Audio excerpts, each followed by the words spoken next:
Bismillahirrahmanirrahim. Assalamu alaikum class 4. I hope you all are good. बेटे class शुरू करने से पहले आप सबसे मैं रिक्वेस्ट करूंगी, बेटे कोई भी बच्चा स्क्रीन शेयर ना करे। रफ कॉपीज और पेंसिल्स रख लीजिए।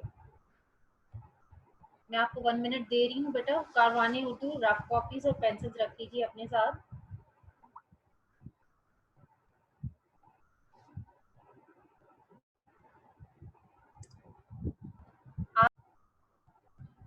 ओके बेटा, अब आप लोग स्क्रीन पर देख रहे हैं। आज हम बेटे आप उर्दू बी का जो ग्रामर का काम करेंगे, उसमें बी वाली साइड पे यानी आप कॉपी की जो ग्रामर वाली साइड है वहां पर आपने ये वाहिद जमा लिखने हैं। आपकी स्क्रीन पर नजर आ रहा होगा। आपने अपनी कॉपीज इस तरह रेडी करनी है। अभी आप लोग बेटा रफ कॉपी पे लिखते जाइए, बाद में आपने इसको नीट सा प्यारा सा काम आपने अपनी नीट कॉपीज पे करना है। डेट एंड डे डाल लीजिए। स्टार डालकर बेटा आपने सवाल लिखना है। मदरजा झैल वाहिद के जमा लिखें।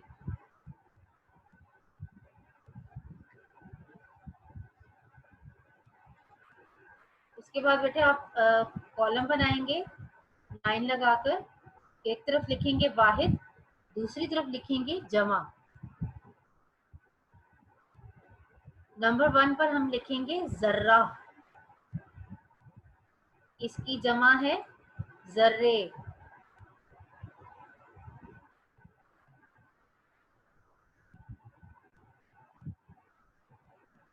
नंबर 2 जिक्र, इसकी जमा है अस्कार।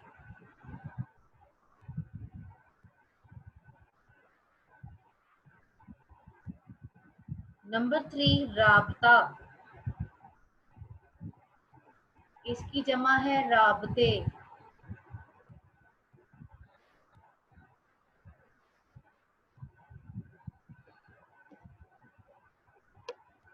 नंबर 4 रसूल, इसकी जमा है रसूलों।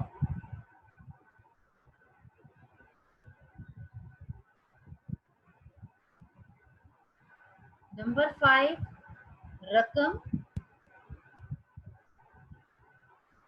रकूम।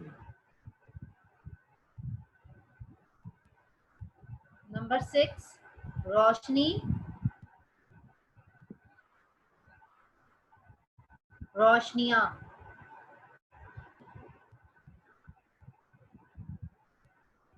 नंबर 7 रौनक, रौनकें।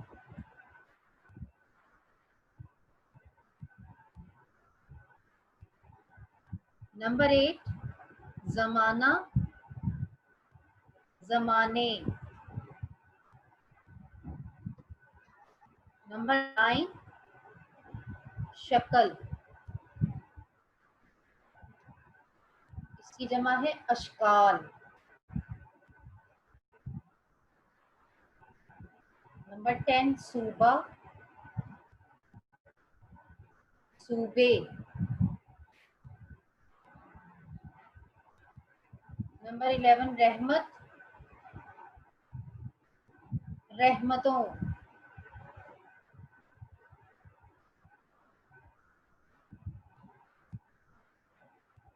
नंबर 12 सयाह,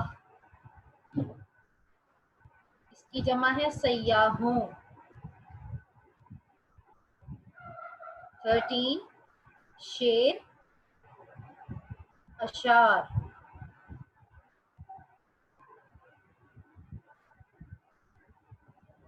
14 शय, अशिया। 16 सलाहियत, सलाहियतों।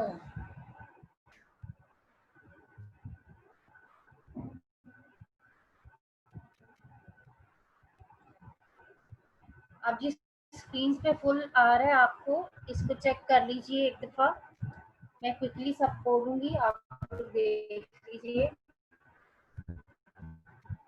जर्रा जर्रे, जिक्र अस्कार, राबता राबते, रसूल रसूलों, रकम रकूम, रोशनी रोशनियाँ, रौनक रौनकें, ज़माना ज़माने, शक्ल अशकाल, सूबा सूबे, रहमत रहमतों, सयाह सयाहों, शेर अशार, शे अशिया, सलाहियत सलाहियतों।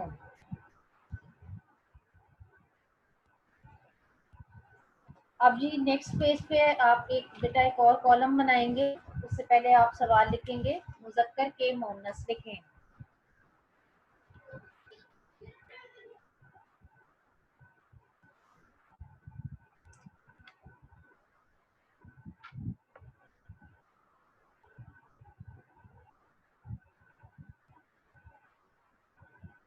मुज़क्कर के मुअन्नस लिखें, लाइन लगा के बेटा कॉलम बनाइए मुज़क्कर और दूसरी तरफ लिखिए मुअन्नस।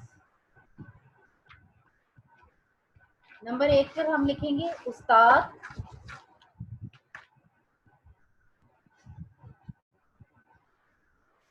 इसका मुअन्नस है उस्तानी।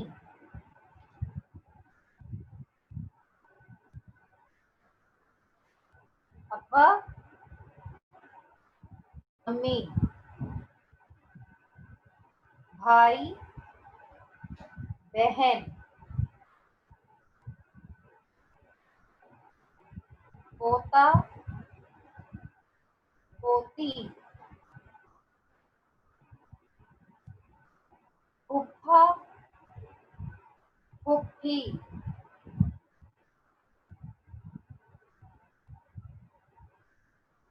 नंबर 6 पे चचा, चची,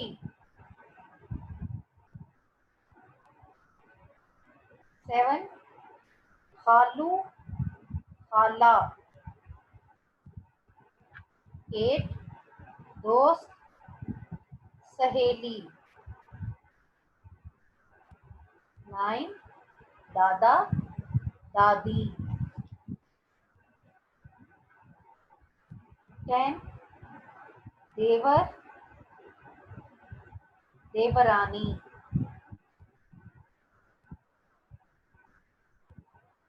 11 धोबी, धोबन,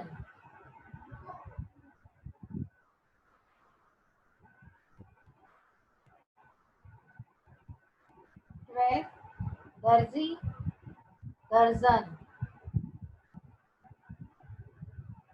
13 ऊंट, ऊंटनी, 14 बादशाह, मलका, 15 बैल, गाय। अब जी मैं क्विकली इसको दोबारा रिपीट कर रही हूँ और स्क्रीन पे भी आपको पूरा पेज नजर आ रहा है। उस्ताद, उस्तानी, अब्बा, अम्मी, भाई, बहन, पोता, पोती, फुफ्फा, फुफ्फी, चचा, चची, खालू, खाला,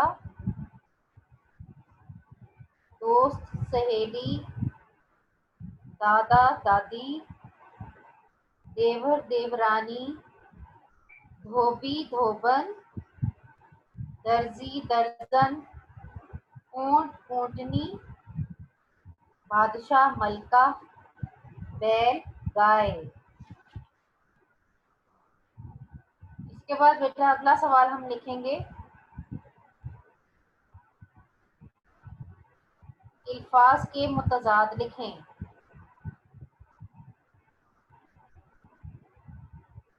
स्केल से लाइन लगाइए और 2 कॉलम बनाइए। एक तरफ लिखिए अल्फाज और दूसरी तरफ लिखिए मुतजाद।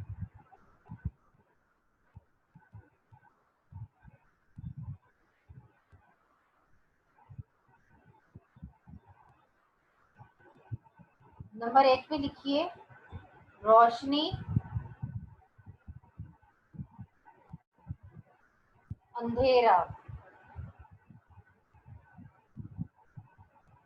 नंबर 2 गाहक दुकानदार।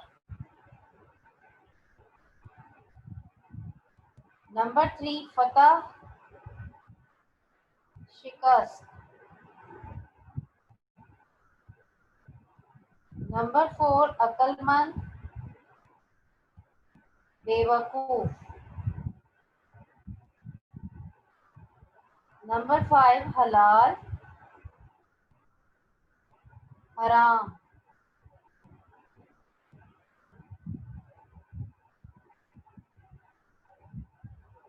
नंबर 6 नेक बद। नंबर 7 नया पुराना। नंबर 8 गर्म सर्द। नंबर 9 खुश गमगीन।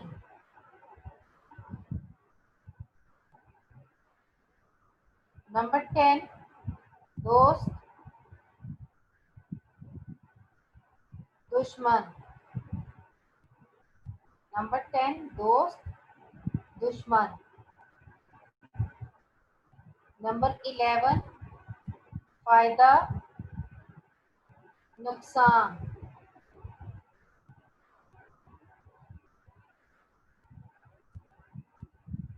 नंबर 12 आरजी मुस्तकिल।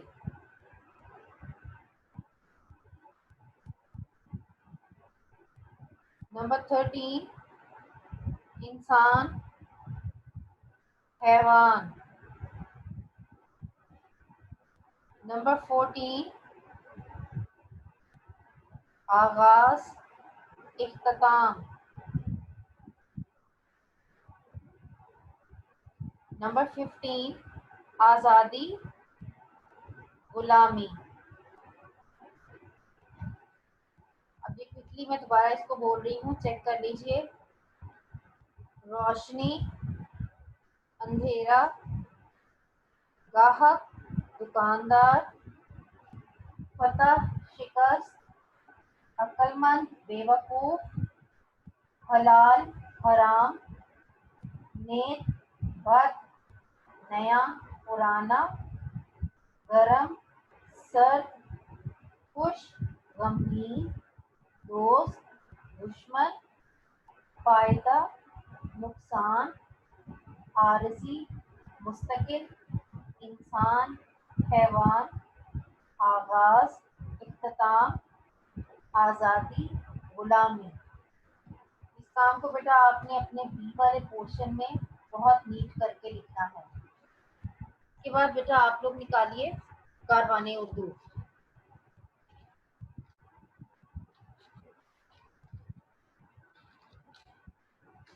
आप लोग बेटा अब हैंड रेस करेंगे। आज हम कारवाने उर्दू में शहद की मक्खी की पढ़ाई करेंगे और साथ किताब का काम भी इंशाल्लाह करेंगे।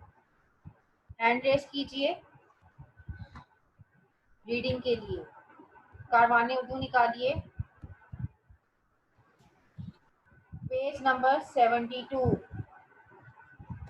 तारुफ पहले मैं पढ़ लूंगी, फिर आप लोग बेटा नज़म की पढ़ाई करेंगे। पेज नंबर 72 शहद की मक्खी। शायर का तारुफ। अल्लामा मोहम्मद इकबाल हमारे कौमी शायर हैं।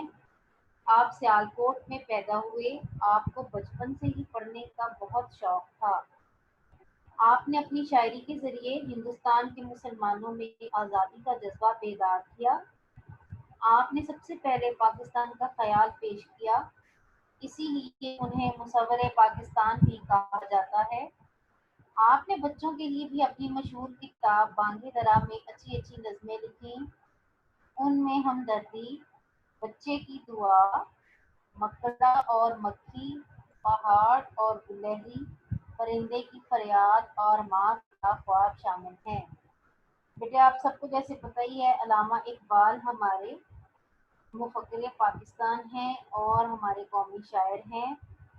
आप सियालकोट में अल्लामा इकबाल पैदा हुए थे और उनको बचपन से ही पढ़ाई लिखाई का, पढ़ने का बहुत शौक था और उन्होंने अपनी शायरी के ज़रिए ही हिंदुस्तान के जो मुसलमान थे उनमें अलग वतन मुसलमानों के लिए हासिल करने का जज्बा पैदा किया था। और सबसे पहले पाकिस्तान का जो ख्याल पेश किया था वो अल्लामा इकबाल ने ही पेश किया था। इसी वजह से उन्हें मुसव्विर पाकिस्तान भी कहा जाता है।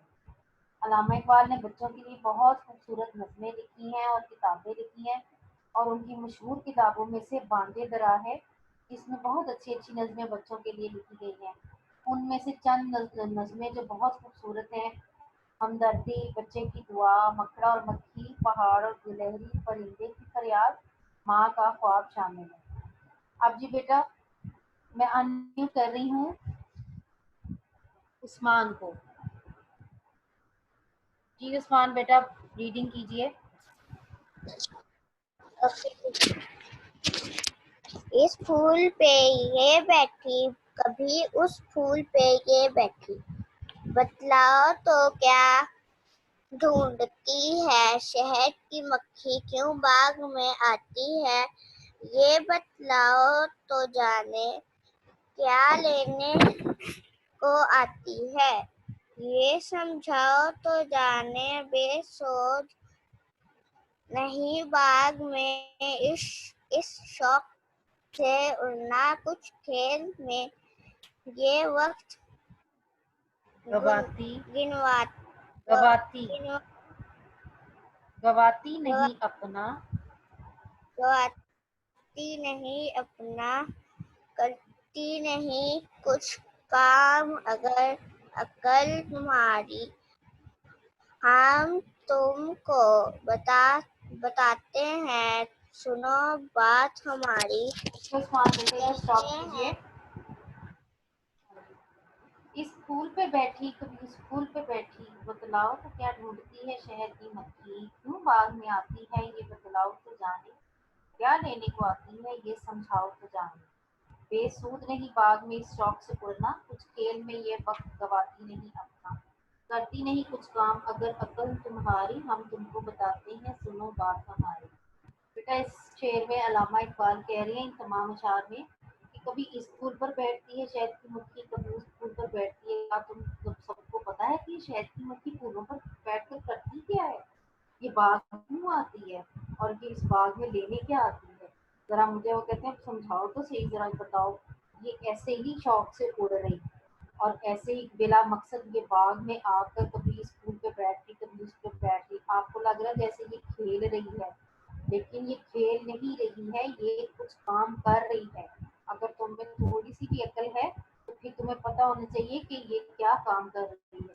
कह रहे हैं अगर तुम्हें नहीं पता तो मैं तुम्हें बताता हूँ, मेरी बात ध्यान से सुनो कि ये शहद की मक्खी इस फूल पर बैठ, उस पर बैठ और ये बाग में जो उड़कर इधर उधर खेल रही है, ये असल में कर क्या रही है। मेरी बात गौर से सुनो, मैं बताता हूँ। जी अलिफिया बेटे, अब आपको अनम्यूट कर रही हूँ, आप पढ़िए नेक्स्ट पेज 73। कहते हैं जिसे शहर वो एक तरह का रस है, आवारा इसी चीज की खातिर ये मगज है, रखा है खुदा ने उसे फूलों में छुपा कर, मक्खी उसे ले जाती है चुपके में उड़ा कर, मक्खी ये नहीं है कोई नेमत है खुदा की, मिलता ना हमें शहर की मक्खी ना जो ना होती, इंसान की ये चीज गदा भी है दवा भी, कुव्वत है अगर इसमें तो है इसमें शिफा भी, रखते हो अगर होश तो इस बात को समझो, तुम शहद की मक्खी की तरह इनको ढूंढो, फूलों की तरह अपनी किताबों को समझना, चस्का हो अगर तुमको भी कुछ इनके रस का। शाबाश बेटे, वेरी गुड। इन अशार में बेटे शायर अल्लामा इकबाल कह रही हैं कि शहद कहते हैं जिसे, शहद वो एक तरह का रस है, आवारा इसी चीज की खातिर ये मगज है। मगज बेटा मक्खी को कहते हैं। अल्लामा इकबाल कह रहे हैं कि शहद जो है वो एक तरह का फूलों का रस है। ये जो मक्खी आवारा इधर उधर खेल रही है, ये फूलों से रस ले रही है और अल्लाह ने इन फूलों में ही इस शहद को, इस रस को छुपा कर रखा है। फिर जब ये इसे छत्ते में उड़ाकर ये रस मक्खी ले जाती है तो फिर वो अल्लाह ताला की बहुत बड़ी नेमत में बदल जाती है, यानी वो शहद बन जाता है। और ये शहद क्या है कि दरहकीकत इंसान की ग़िज़ा भी है और इसमें बहुत ज़्यादा क़ुव्वत है, बहुत ताकत है और इसमें अल्लाह ताला ने इतनी शिफा रखी है। शहद में बेटा बहुत शिफा है और इंसानी सेहत के लिए शहद जो है बहुत फ़ायदेमंद है। और इसकी नशार में शायर अल्लामा इकबाल कह रही हैं कि अगर तुम्हें ज़रा सी भी अक्ल हो, होश हो तो इस बात को समझो कि जिस तरह शहद की मक्खी फूल-फूल पर जाकर रस इकट्ठा करती है और शहद बनाती है, तुम भी अपनी किताबों को समझो, यानी तुम्हारे पास भी जो किताबें हैं उनको पढ़ो, उनसे इल्म हासिल करो। अगर तुम्हें थोड़ा-सा भी चस्का यानी थोड़ा-सा भी पढ़ने का शौक हो तो तुम भी किताबों से इल्म हासिल करो। अब बेटा जी पेज नंबर 75 पे आइए। पहले 74 पे देखिए, अल्फाज मायनी, बेसूद, बेफायदा, बेकार, गवाती, जाया करती, आवारा, इधर उधर फिरना, मगस, मक्खी, नेमत, अच्छी चीज, शिफा, सेहत, तंदुरुस्ती, होश, समझ, अकल, चस्का, मजा, शौक। ये बेटे अल्फाज मायनी है, ये आपने कॉपी में लिखने हैं। उसके बाद जो सवाल जवाब हैं ये आप इंशाल्लाह नेक्स्ट क्लास में करवाऊंगी और खुलासा भी। अब आप इससे अगले पेज पे आइए, पेज 75 पे। आप आज हम इसका बुक वर्क कर लेंगे। पेज 75 पे देखिए सवाल नंबर 5, अशार का सही मतलब दिए हुए जुमलों से चुनकर टिक का निशान लगाएं। अब बेटे ये ऊपर 2 अशार दिए हुए हैं और नीचे अलिफ बे जीम आपको नजर आ रहा होगा, उनके मतलब लिखे हुए हैं। अब इन 2 अशार में से जो आपका सही मतलब होगा उस पे हमने टिक लगाना है। अब आप मुझे हैंड रेस करके बताएंगे, मैं शायद शेर पढ़ूंगी। इस फूल पे बैठी कभी उस फूल पे बैठी, बतलाओ तो क्या ढूंढती है शहद की मक्खी। अलिफ पे है शहद की मक्खी, फूलों पर बैठकर खुश होती है। बे है शहद की मक्खी, फूलों से क्या तलाश करते हैं। जीम है शहद की मक्खी को फूल पसंद है इसलिए वो उन पर बैठती है। जी जोहा टीचर ये टीचर टीचर पूछना था, ये जो पहले वाले हम 2 चैप्टर ये हमने नहीं करने। टीचर ये जो क्या वक्त हुआ है ये वाला भी हमने नहीं किया और सच्ची कहानी का बुक वर्क भी कोई नहीं किया। बेटे हमने क्या वक्त हुआ है तो मैंने आपको वक्त आपको आता था सीखना, मैंने सिखा दिया था। और सच्ची कहानी सिखा दिया था, लेकिन ये वाला बुक पेज नंबर 70 पे हमने खुद से ही करना है। आगे बेटे बहुत आसान है, के और के का इस्तेमाल, ठीक है, ये आप खुद से कर लीजिएगा। और वो रमूजे और काफी मैंने आपको करवाए थे ग्राम, ठीक है। उसके बाद बेटे ये अब आज वाला काम देखें। इसमें बेटा पहले शेर के साथ बे पे टिक लगाइए। शहद की मक्खी फूलों से क्या तलाश करती है।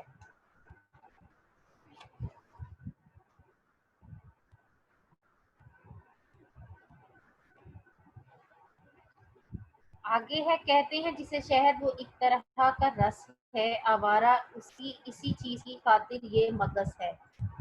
अब इस पे अलिफ में है शहद फूलों का रस है और मक्खी यही शहद तलाश करती है। बे में है शहद की मक्खी बाग में आवारा घूमती रहती है।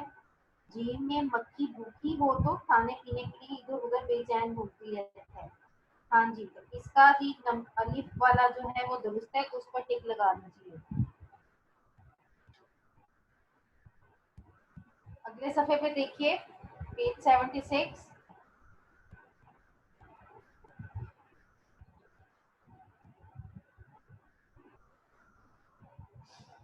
पेज 76, फूलों की तरह अपनी किताबों को समझना, चस्का हो तुमको भी अगर कुछ इल्म के रस का।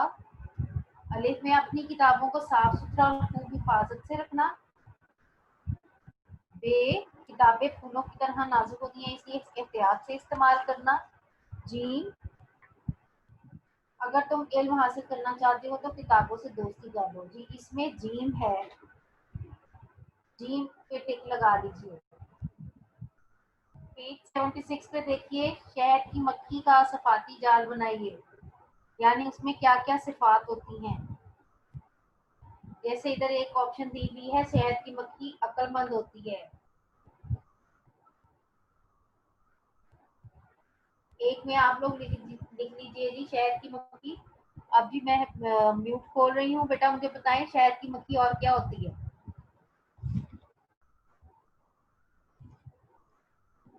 टीचर शहद की मक्खी तेज होती है। टीचर शहद की मक्खी फुर्तीली लिखिए तेज की जगह, ठीक है, फुर्तीली। जी, और बताइए जल्दी से। हाँ जी, जैनब आप बताएं शहद की मक्खी क्या है। जैनब। टीचर जैसे, टीचर 2 मिनट सुभान। टीचर जैसे छोटी, फायदेमंद। छोटी फायदेमंद नहीं बेटा, उसकी सिफात लिखनी है, खूबियां जो उसकी हैं। जी, और कोई बताइए। तेज भी हो। तेज की जगह बेटे हमने फुर्तीली, तेज की जगह आप लिख सकते हैं तेज रफ्तार, ठीक है। एक फुर्तीली हो गया, तेज रफ्तार हो गया, अक्लमंद हो गया। दो और बताइए।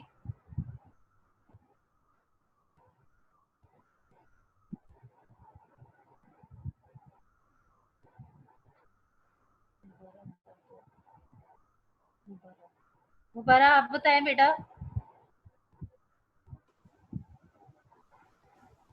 क्या है टीचर?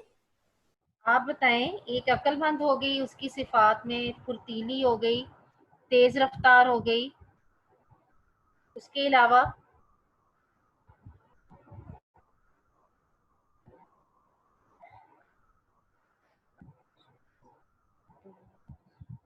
अब्दुल्ला अयास आप बताएं। अब्दुल्ला अयास बताइए बेटा, क्या हो सकती है। मक्खी मेहनती होते हैं क्योंकि अपना वक्त जाया नहीं करते। शहद वेरी गुड, वेरी मेहनती गुड, होती है। मेहनती। हाँ जी, यहाँ मेहनती लिखिए एक। उसके बाद एक और रह गया है, आप मुझे जोहा बताएंगी। जोहा, हाँ जी जोहा बताइए, एक और कोई उसके सिफ्त बताएं। खूबसूरत। सूरत की जगह आप ज़हीन लिख सकते हैं, ओके। ठीक है जी। आई होप ये बुक वर्क सबका हो गया होगा। अब बेटा इस पे सब आज की डेट एंड डे डाल लीजिए। अब आपको स्क्रीन पर बेटे होमवर्क शो हो रहा है, होमवर्क समझ लीजिए सब। क्लास 4 होमवर्क समझ लीजिए, स्क्रीन पे देखिए।